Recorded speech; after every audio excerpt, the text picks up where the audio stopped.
Welcome to Smart Sex, Smart Love. Where talking about sex goes beyond the taboo and talking about love goes beyond the honeymoon.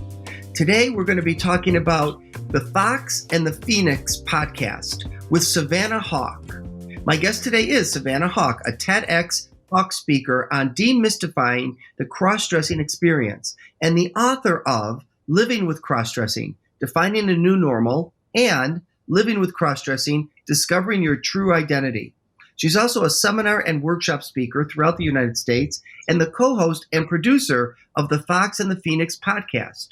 Savannah is a male-to-female dual-gender individual supporting and promoting non-binary visibility in the upstate of South Carolina and on social media, focusing on letting every cross-dressing person, young and mature, find their own confidence, expression, identity, and voice.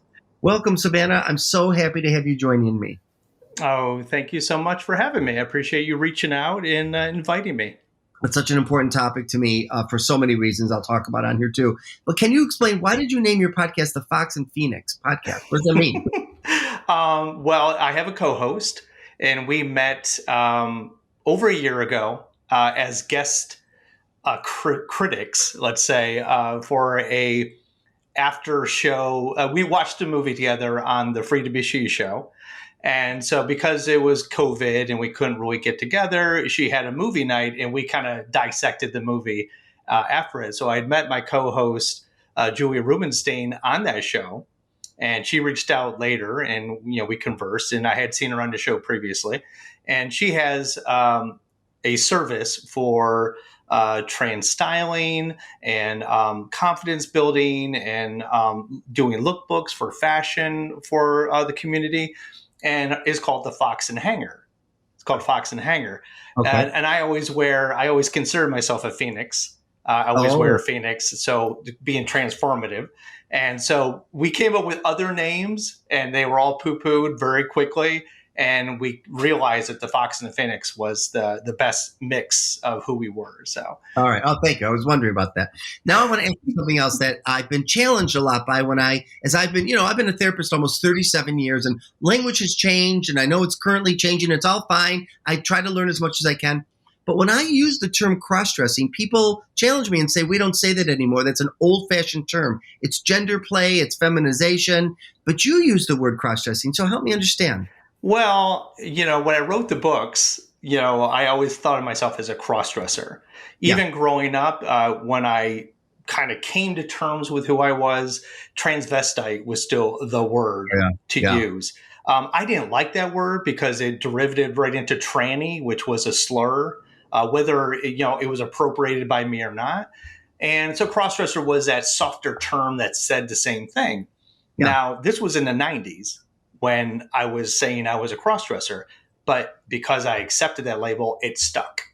And because it stuck, I really never thought more about it until very recently, which is I realized that cross-dressing is not a gender. Cross-dressing is just an action. It's just a performance. It is something you do. It is how you get from male to female or female to male or somewhere androgyny in between. And I realized that I had been calling myself a cross-dresser, but in reality, I am cross-dressing to express my dual gender, which, as now I just stated, is really who I am. My gender is dual gender, bigender. There's gender fluid. There's gender queer. I mean, there's so many derivatives and kind of nuances to each of those terms. But in reality, cross-dressing or a cross-dresser is not a gender. It is purely a way to express yourself. Okay. And so can you, people are going to think also cross-dressing is usually, not always, obviously, but a cisgender hetero man who dresses up for erotic purposes. Is that what this is? It can be. Is it? I mean, and I will tell you, in my evolution, I kind of had an attraction to female clothing from the age of 5 or 6. Now that's obviously pre-adolescent, as pre-hormonal changes and the raging, sexual discovery. But many people come to it during adolescence, which it can be positively reinforced by experimentation, erotic experimentation, where some people think I was like, oh, this is all it is because I have fetishized it for myself because I did through adolescence and positively reinforced, you know, intimacy, or when I dress, it gets me excited. There's always those components, but if you dig deeper, what's the why? What draw you to it versus somebody else who's not, like some other adolescent boy who never thought to wear bra and panties? Why didn't they get drawn to it? So there's a draw to it, and I think there's a misunderstanding of like why we do it. I think we get channeled into a very specific lane for ourselves, and maybe not think deeper about the meaning behind it. I'm not saying dig into your psyche and say, why are the folds in my brain different? Is it a chemical thing? It's like, I'm not looking for the physiology of it. I'm just looking, it's like there's a root cause that drew you to it. And whether it is fetishistic and it's a hobby, it's something you do on the weekends in the bedroom with your partner or alone. And that's fine. And many people have that. I'm not disputing that people do this as a hobby. But the more public and the more important, and the more you want to share with family, friends, and the more it becomes part of who you are, I think you have to take fetishism off the table at that point. Mm-hmm. Because if all I wanted to do is do this in my bedroom, I wouldn't need to tell anybody except for my partner. This is really, really good. No, I so agree with this. So what you're saying is, yes, for some people, cross-dressing is erotic, and it's a way of self-pleasuring, feeling like a woman, not being a woman, right? This is separate from being transgender. I'm going to dispute that as well, because I think we all live under the transgender umbrella. Okay. And I think a lot of cross-dressers feel or have been told they don't belong under that umbrella. Yeah, I know. That's what I've learned. Because people have seen cross-dressing as a way to not provide equal rights, equal protections, equal health care to trans individuals, because they see the cross-dresser, quote unquote, and say, well, why would I want to support that? Because that's just gross and disgusting. And Sodom and Gomorrah is like, I would never, so why would I want to back a bill that allows them to prosper? Okay. But what I think people forget is that transgender is a general term encompassing all people in diverse gender. Right. Yeah, but yes, there is transgender men and women who are a transitioning group of people, medically, non-medically, hormones, just maybe living full time, 365. And they are also transgender. But at one point, a lot of those folks were transsexual. Now, we took the sexual part off it because it wasn't about sexuality. It was about gender. So all of a sudden you take transsexual and you take that away and you put in gender. Now we have two groups of people, both an umbrella term and a very specific term for a group of people within that umbrella. So I think we have to be very careful. I'm not going to stomp on anybody's labels, but I think sometimes people say, well, I'm transgender and you're not me, therefore you're not transgender. I said, no, we all live under the umbrella of trans. So I love this. This was very well explained. I'm going to listen to this again because I want to teach it exactly the way you just said, because that's not how I've been teaching it. Because you're right. I've learned that cross-dressing is outside of the transgender community, but now I understand why people feel that way. And I like the way you said it. But for there's some unfortunateness about gatekeeping. Yeah, and like I had mentioned before, gatekeeping is both done to protect yourself and to also keep people out that are undesirable. Now, in either case, like I said, people who are looking for protection, looking for equality, looking for, equal rights and equal health care and be accepted in those ways, I think they have a very strong position about why they feel that us, the cross-dressing community, is a detriment to their growth, to their end goals. But the problem is cross-dressing is typically so underground. There's not enough people coming up to say, no, this is what it is. This is who I am. There needs to be more cross-dressing advocates to really kind of like plant the new seeds and say, no, what you learned 20 years ago and 50 years ago is not what cross-dressing is. It is diverse as every other gender diversity. Yeah. No, I love that you're doing this. It's so important, and you're not ashamed, and you're speaking intelligently. But I know people are going to be thinking, so what's the difference then between somebody who's assigned male or female at birth and then wants to gender reassign versus somebody Mhm. who cross dresses? Well, I mean, why do we have to choose? I mean, you don't have to choose which sporting team you like. You Mm-hmm. choose which one you want. Now, again, I say the word choose, it's not a choice. If you think about it in terms of we are all amalgams of male and female energy, femininity and masculinity. Whether Yeah. you're a young girl who likes to wear, jeans and be a tomboy, well, they're a little more masculine than they are feminine, right? You have little boys who like to play with their sisters' Barbies. Is that, that's more feminine. This like we have the stereotypes that have defined us, and we kind of label everybody based on these pillars of stereotypical maleness and femaleness. But what happens is you forget that we are not one or the other. We're not a tent pole here or there. We are along the line or scattered around those poles in any direction. Yeah. And so for me, it's not about not liking my body and not liking my biology. It's about expressing this divine femininity that I have within me that I need to express outwardly. And not only just at home, not in the bigger closet called my house, but in public, to be a real person in the world with this persona, this expression, and to be accepted.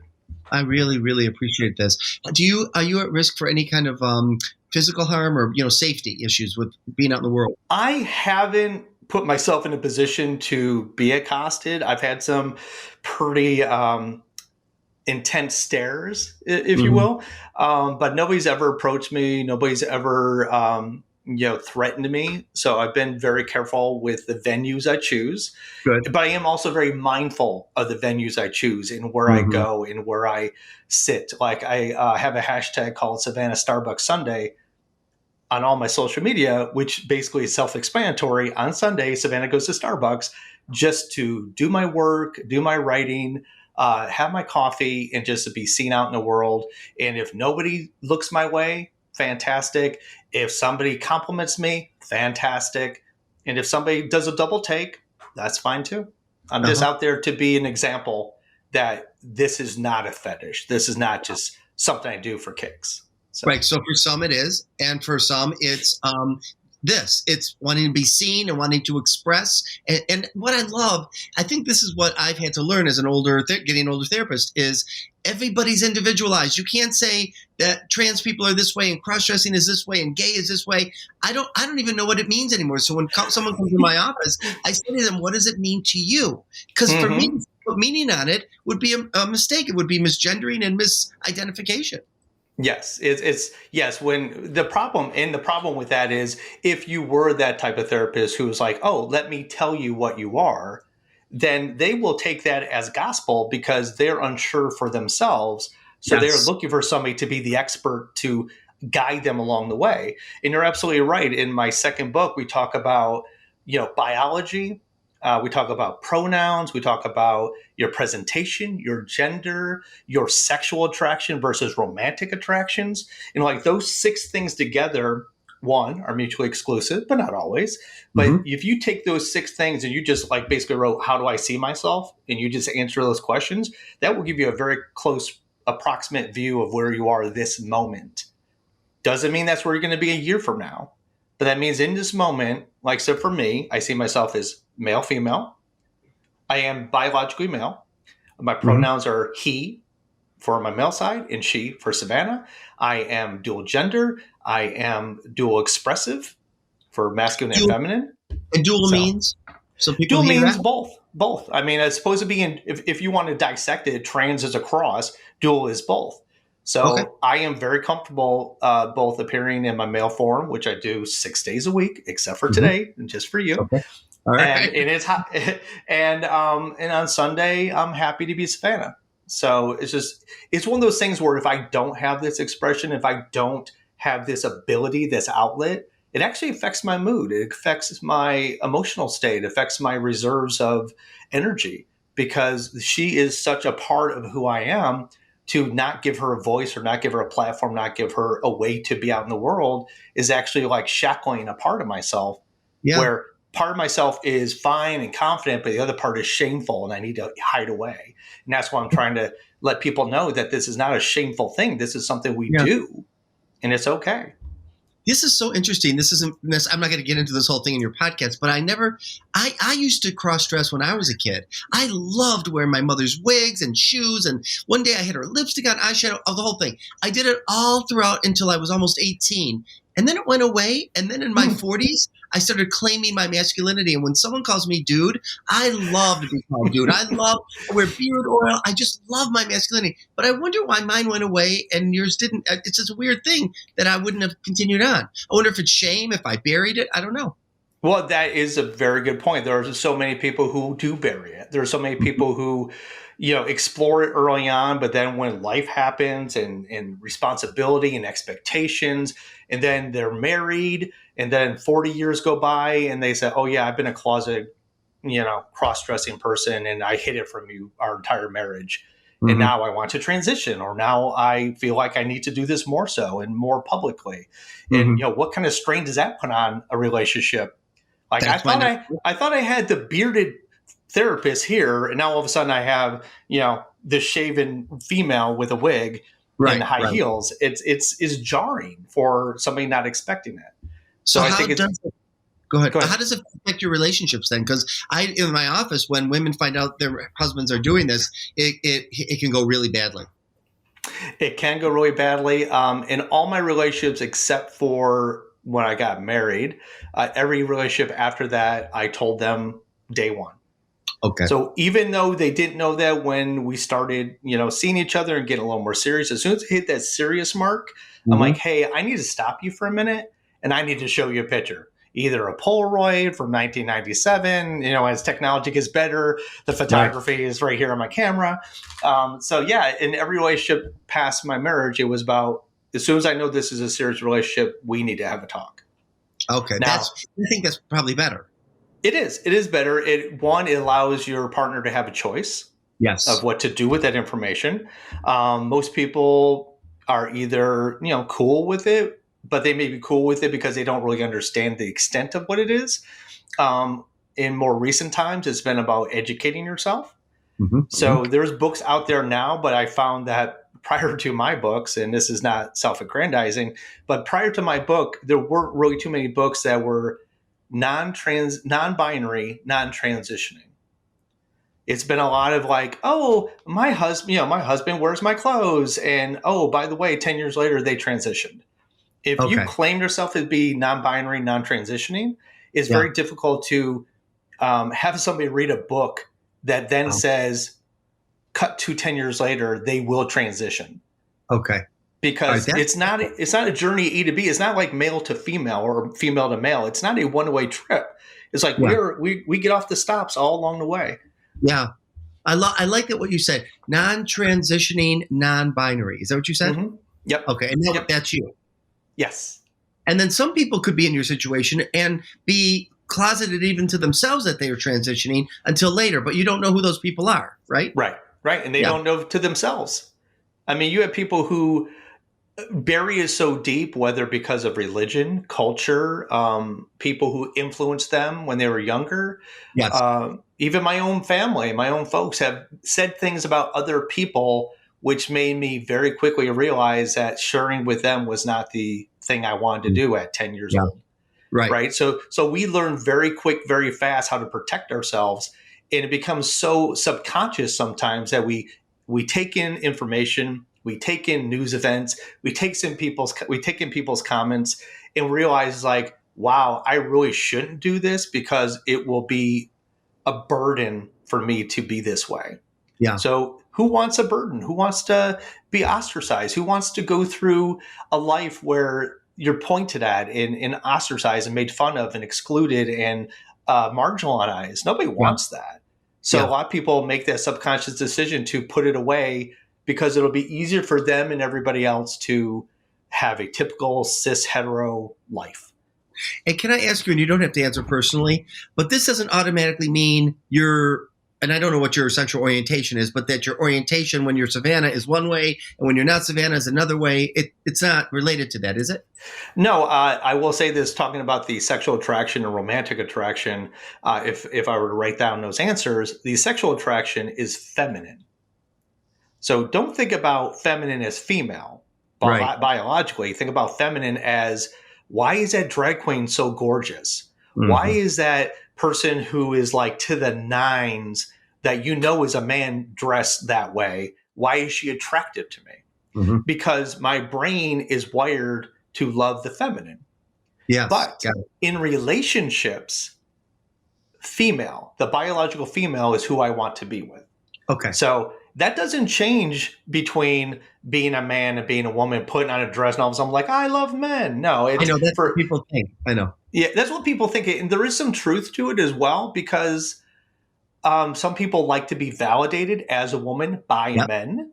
Like, if there are many dual gender and gender fluid people who go to the bars for male attention because it reinforces the validation of being a woman. It's like, oh, you're so pretty, let me buy you a drink. That's so stereotypical and a cliche, but to a person who craves that male attention, it makes them feel more like a woman. Totally. So that could be either situationally, it could be sexually. There's many ways that could be carved up, because there's a need of validation externally to drive their validation of self. You're making me feel so good, because I teach that in that way, and it just reinforces I'm teaching it correctly. Because I only know from my clients, and there's not a lot of information, and there are no books on relationship. Like what happens. There's books about My Husband Betty or something, and that's probably the most common. But now we have your books, and it would be nice to have more books about relationship. How do partners deal with this? How do cross-dressing people deal with that?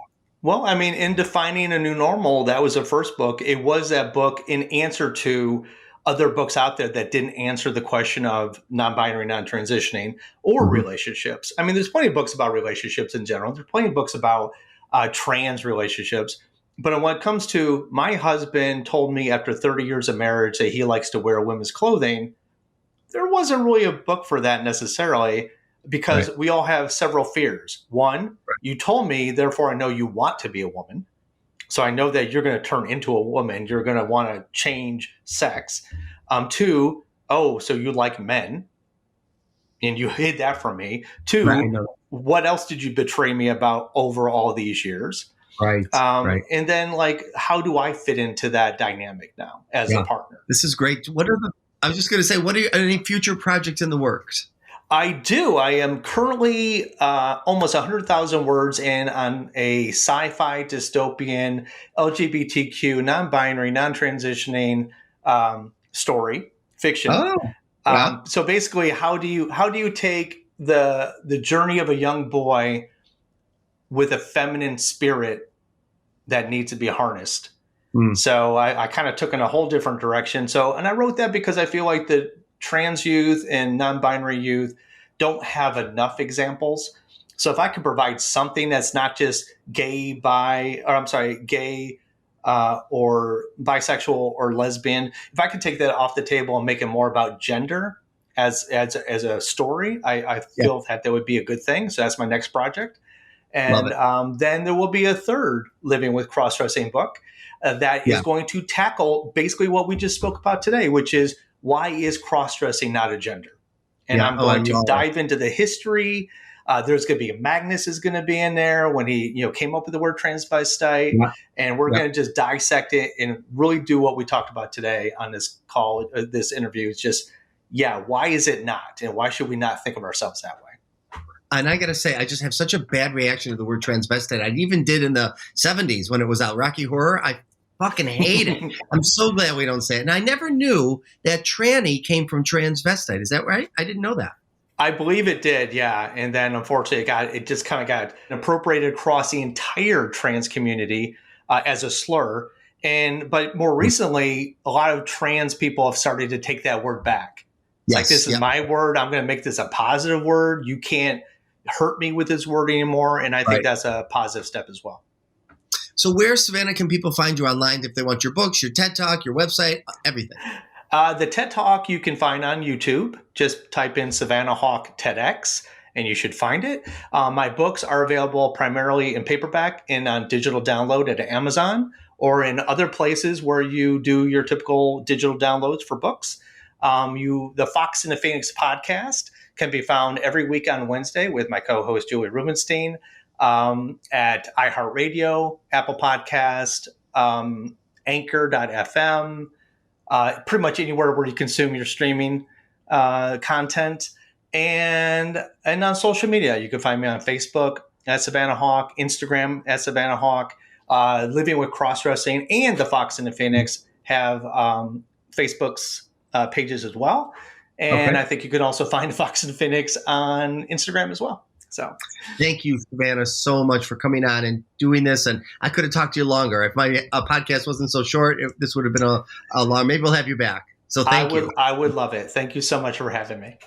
Yeah. And if you like this podcast, to my listeners, please rate it and rate it well and let us know that you liked it. And if you want to hear more, you can come to smartsexsmartlove.com. But you can also follow me on Twitter, TikTok, Instagram, and Facebook at Dr. Joe Kort, DrJoeKort. And you can find me on my website, joekort.com. Thanks for listening. And until next time, be safe and be healthy.